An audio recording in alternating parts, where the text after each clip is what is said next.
Hi internet friends. Today we are talking about style inspiration, and more so where I have been finding a lot of style inspiration lately. I'm not gonna lie, this video is going to be probably just more so like a stream of consciousness, like just spewing out all my thoughts and hot takes on fashion at the moment. Yeah, I'm currently in the process of switching over some medication. When you're coming down off of certain types of medication, it just really messes with your brain. And I have like zero bandwidth right now. Like I said, stream of consciousness. Let's just do this, okay? I personally get my inspiration from just about everywhere. Television shows, movies, Pinterest, Instagram, YouTube videos, you name it. I love it. I consume it. And then I just create and build outfits around that. First, let's talk about Ayo Edebiri. Her style, I mean, I can't get enough of it.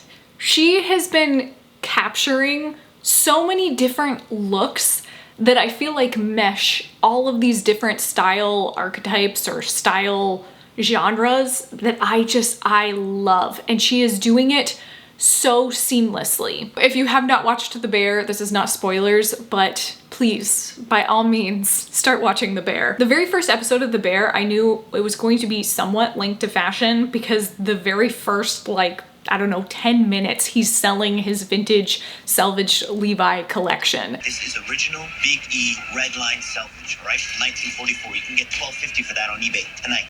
The way that the main character, Carmi, talks about it, you just get this idea that he knows and understands denim. But the TV show in general just really seems to draw some good fine lines back to fashion, and I really appreciate it. Sydney's character in particular, season 3, episode 10, I just like stopped and I was like, that jacket is something. That sailor jacket that she was wearing, that is something. I don't know what it is, but I need to figure it out. God bless, hats off to the people who have created these websites that just like break down every TV character's outfits, because the amount of times I have used those websites to figure out what people are wearing just never ends. She's wearing a Comme des Garçons spring 2024 jacket and vintage Alice and Olivia pants, and to top it off, like a little bow in her hair. And I thought it was such a good combination between kind of a like sailor resort wear style meets almost like a streetwear grunge approach to things. There's a huge movement with jorts right now. Love them, hate them. I don't really care how you feel about them. I think I'm teetering on that fine line though of like denim jorts, not gonna be something I'm gonna participate in, but jorts in general remind me of culottes, so they very much like, they go hand in hand. I think there is a style appropriate approach to the jorts trend, and knowing that you can still kind of breathe that essence into your outfit without like completely losing your sense of style if you aren't really into streetwear, but at the same time you want to have that like cool kind of on-trend polished look. Like you can still adopt that style and marry it into whatever your current uniform looks like. Back to Syd's style. I feel like since the first time she appeared on screen, she was in some like quilted padded bomber jacket that I thought for sure when I looked it up it was going to be a kid's super jacket, but it turned out to just be, gosh, I don't even remember what the brand was, and I'm too lazy to look it up right now. Again, brain is just not computing at the moment. I just knew from day one that she was just gonna be styling, and I love seeing everything that she puts together. She's just taking those elements of very utility workwear style and marrying them with a very elegant, grown-up and mature look. And I think for me, that was like a wheel turning moment for me, because I've been trying so hard to not let go of my very utility style that has been so relevant in my life for the last decade, and kind of take a little bit more of a polished approach to my wardrobe. And I just am always looking for constant inspiration on how to do that and not lose so much of what's kind of like gotten me here in the fashion, you know, thought process. I think this summer, with all of the style inspo that I've gathered up, I think a lot of what has been inspiring me is sporty chic. I just was recently sent some pieces from Lilysilk that I was really interested to see what I could do with them style-wise. Lilysilk is such an elevated aesthetic, and it's a very, you know, rich mix of style and fabric types. The top that I'm wearing right now is actually one of the pieces. This top is 90% mulberry silk, and I had to do a little bit of a deep dive into mulberry silk because I hadn't really owned anything that specifically was made of that. It turns out mulberry silk is made from silkworms who eat only the mulberry tree. That in turn creates a smoother string of silk. Mulberry silk feels a lot more durable, whereas most silk feels very delicate to the touch. This piece is also mulberry silk, which again, the texture on it is just so different. The durability factor alone on it is just what really threw me. But I appreciate the attention to detail with the almost like necklace portion of it.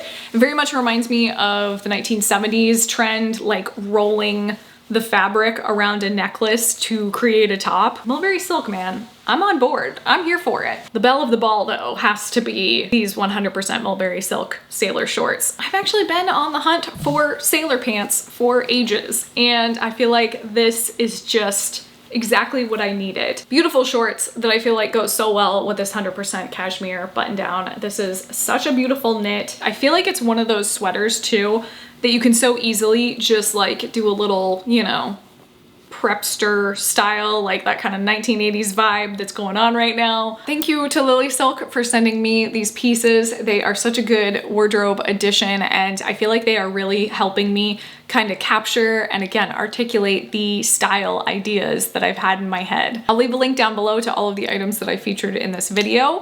Next up, let's talk about the Olympics. I personally did not watch any of the Olympics. I am so sorry. Just not something that I sit there and watch. But you know what I did see? I did see a bunch of articles on the opening ceremonies and all of the different teams and, you know, what they got to wear. Pretty obsessed with some of the outfits. Most importantly though, Czech Republic. The jackets from Jan Society, so good.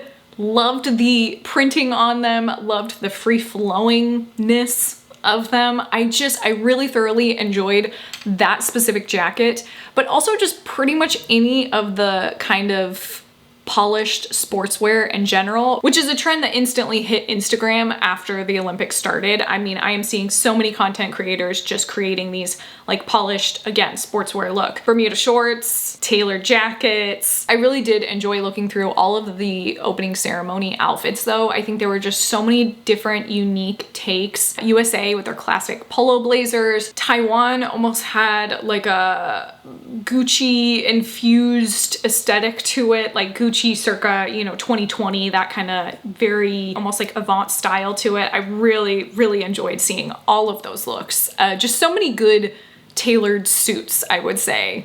This was a happy accident that I still am not quite sure how it happened, but I somehow got subscribed to Vogue Nostalgia, which I think it happened through the Vogue Runway app. Because I'm on there, I think it just automatically subscribed me to it.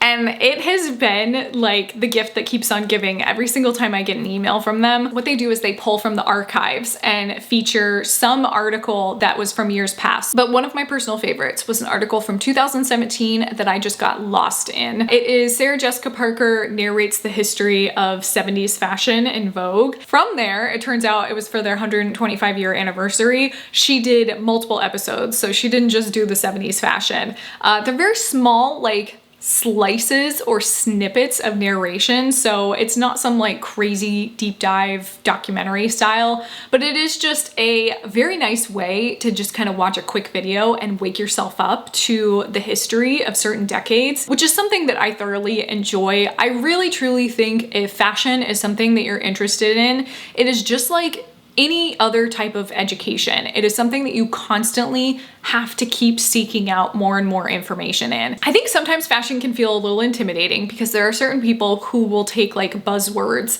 and say it as if everybody should know what it is. Maison Margiela is a perfect example. Some people, or even Comme des Garçons, I think is another good example. These are like fashion zeitgeist terms that not everybody latches onto or knows who they are until it becomes super mainstream. Maison Margiela wasn't always super mainstream. It was very much a, if you're in the know in fashion, you know about Margiela. But if you're not in the know, like you don't know about it. So sometimes I think it can feel a little intimidating. I remember the first time I heard somebody speak about Margiela and I was like, who's that? What are you talking about? It just takes that little extra time spent researching some of these brands. And I think like little snippets like this are just another way to kind of further your education and start to inform yourself more and more about the history of fashion. And I think it's something that I don't always have the time to do, I'm not gonna lie. But when I take the time, it's just something that I don't regret. Like I never regret going down a rabbit hole and doing a little bit more research. Another account that I have just been obsessed with lately is Understitch Comma. I just started following her on Instagram, but I've watched some of her YouTube videos before, and the way that she redoes her Instagram is just like little snippets of history. So she did a deep dive on Biba fashion, and I have learned so much this week about Biba that I didn't know anything about. And sometimes it's just that little important step to like further your education and just keep learning and keep seeking out more information and knowledge if it's something that truly interests you. Okay, this one's a little bit more of a negative than a positive, but I really have been wanting to talk about it. I just don't think it like warrants an entire video. There's been this trend going on Instagram that's kind of bothering me a little bit, where people take their style like 10 years ago and they just roast it. And it's just, you know, like 10 pictures of what they used to look like in the early 2000s versus now. We all had that. Like I could so easily show you 10 photos that you would just be like, whoa, what were you thinking, girl? Like, come on now. And the comment section on a lot of these videos is always like, yeah, wait till, you know, 10 years from now and look back at your outfits and you'll probably feel the exact same way. Like nothing ever feels relevant. And I think there's some slight truth in that, but there's also some maybe underlying advice that can be learned from this moment of like analyzing yourself 10 years ago. I think there are some people who you can look at their archive photos and just be wowed by whatever they wore. They always made good fashion choices. And I think the underlying theme always goes back to quality. When I look at photos of myself 10 years ago with certain outfits on, some of those outfits were purchased on Amazon because I was, you know, going on a quick vacation and I needed that like quick fix.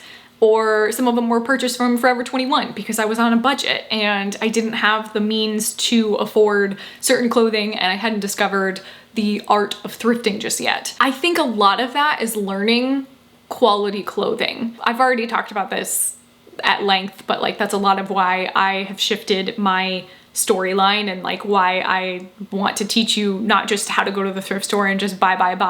Like I want to talk more about the nuances of fashion and understanding like the quality that goes into these garments as opposed to just, you know, style this, style that. Because I think what's gonna look cheap or not in trend 10 years from now is going to be all of these like quick fix fashion pieces, these things that were so quickly manufactured and so quickly discarded. Again, going back to Sydney's outfit in the Bear, those pieces 10 years from now, I guarantee are still gonna look like $1 million because they have that quality and they have that lasting integrity to them. I feel weird sometimes like pinpointing exactly who I really zeroed in on as far as fashion goes, because a lot of these people are just like everyday people. And sometimes it feels weird just calling out these like random people that just maybe don't have any relevance to you and your life. I think it's also important though to give credit where credit is due kind of thing. There's 3 people in particular that really started my fashion journey. I stopped following them over the years because I switched accounts. I didn't seek out their accounts when I started new Instagrams. So for me, the first one was Noir Ohio. She just like her style, her complete essence of cool and how much it's evolved over the years. She was who really inspired me in the vintage world and the vintage realm. And I think she's one of those people that understood quality in the very beginning and could translate that over the years into a very relevant style. Another Instagrammer was A Wild at Heart. Again, somebody who was in the vintage world that just evolved over time with her style, but everything was always a curated existence of quality. Her style now is the exact same it was 10 years ago. So there's no way that she could create an Instagram video dissing her style because she's always stuck with this very aesthetically pleasing and quality driven wardrobe. I think Alexa Chung is another one of those good examples of just someone embodying quality. Maybe not all the time. In fact, I guess she's had enough pictures of herself taken over the years that she probably could do a fashion roast if she really wanted to. I think at the end of the day though, it's that importance of being able to look back on your wardrobe, knowing that like the intention was there with every piece that you purchased and consumed. Last but not least, I just kind of want to do like a rapid fire of things that I'm just loving. No rhyme or reason. Vogue Archive is something that I visit very often on the Runway app. Again, I talk about that thing like nobody's business. Not sponsored. Vogue, if you want to sponsor me, I don't know why you would, but like that'd be cool. There's one campaign in particular that I have gone back to numerous times over the last probably 3 years. Going back to what I talked about earlier in the video with Sid's style, I think it all like marries it together so well. Jacquemus 2017. Spring ready to wear. Masterpiece. This runway show lives rent-free in my head for eternity. I love the sailor style. I love the sleeves, the voluminous portion to it, but I think most importantly, the high-waisted trousers, the like just, you know, cinched waist and then volume. Just so good. And the hats. And last but not least, this 1980s Oscar de la Renta outfit. This, I don't know why, this has just been something that has been on my Pinterest board that I've really wanted to recreate. Oh wait, there is one other thing I wanted to say that just always brings me inspiration and just kind of like a hot tip, I guess, in a way. Just people watching in general. I love plopping down anywhere, most likely a theme park, and just people watching. I love to see what people decided to wear for the day. Maybe why did they decide to wear it? Was it more utility based? Was it more style based? I think it translates into Instagram as well with a lot of the like watching wherever accounts. I've talked about this on my channel before, but like watching New York, watching Paris, watching Copenhagen, like any of those watching accounts are so important to follow. I especially love the accounts when they capture images of people out and about moving, not at a fashion week show. I don't want to see what somebody wore to fashion week all the time. I want to see what somebody wore to the grocery store. I want to see what somebody wore for a walk to the coffee shop. Like, show me some real life outfits. I want to see movement in these clothes, because you can take all of the inspiration all day long from Pinterest and all of those like posed images, but seeing somebody in their element in the moment is so important. I love the pictures where like you have no idea who the person is. They took it from behind, so like you can't really identify the person and it still keeps their anonymity.